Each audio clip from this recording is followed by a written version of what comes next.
ഹജ്ജ് തീർത്ഥാടനത്തിനെത്തുന്നവർക്ക് നുസൂക്ക് card നിർബന്ധമാക്കുമെന്ന് ഹജ്ജ് ഉംറ മന്ത്രി. ജിദ്ദയിൽ നടക്കുന്ന 5ാമത് ഹജ്ജ് ഉച്ചകോടിയിൽ സംസാരിക്കുകയായിരുന്നു മന്ത്രി. ഹജ്ജ് തീർത്ഥാടകർ ആരോഗ്യ യോഗ്യതാ പരിശോധനയും പൂർത്തിയാക്കേണ്ടി വരും. ഇന്ത്യ ഉൾപ്പെടെ 77 രാജ്യങ്ങളുമായി സൗദി ഹജ്ജ് കരാറിൽ ഒപ്പുവച്ചു. ഹജ്ജ് സമ്മേളനം ഇന്ന് സമാപിക്കും. തീർത്ഥാടകരുടെ മുഴുവൻ വിവരങ്ങളും ഉൾക്കൊള്ളുന്ന തിരിച്ചറിയൽ രേഖയാണ് നുസുക്ക്. കഴിഞ്ഞ വർഷത്തെ ഹജ്ജിന്റെ വിജയത്തിൽ നുസുക്ക് പ്രധാന പങ്ക് വഹിച്ചിരുന്നു. ഇതിന്റെ പശ്ചാത്തലത്തിലാണ് പുതിയ തീരുമാനം. തീർത്ഥാടകർക്ക് ഹജ്ജ് നിർവഹിക്കുന്നതിനും ഹറമുകളിലേക്ക് പ്രവേശിക്കുന്നതിനും നുസുക്ക് കാർഡ് നിർബന്ധമാക്കി.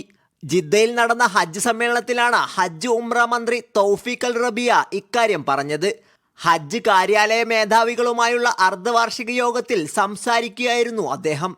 100-ലധികം മന്ത്രിമാരും മുഫ്തിമാരും യോഗത്തിൽ പങ്കെടുത്തിരുന്നു. ഇന്ത്യ ഉൾപ്പെടെ 77 രാജ്യങ്ങളുമായി സൗദി ഇതുവരെ ഹജ്ജ് കരാറിൽ ഒപ്പുവെച്ചു. ബാക്കിയുള്ളവ റജബ് 15-ന് മുമ്പ് ഹജ്ജ് കാര്യ ഓഫീസുകൾ കരാറുകൾ പൂർത്തിയാക്കണം.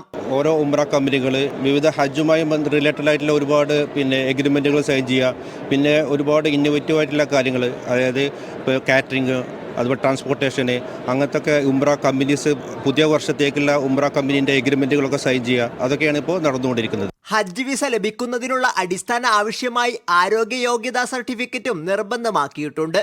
4 ദിവസം നീണ്ട ഹജ്ജ് സമ്മേളനത്തിന് ഇന്ന് സമാപനമാവും. Sabith Saleem, media 1, Jeddah.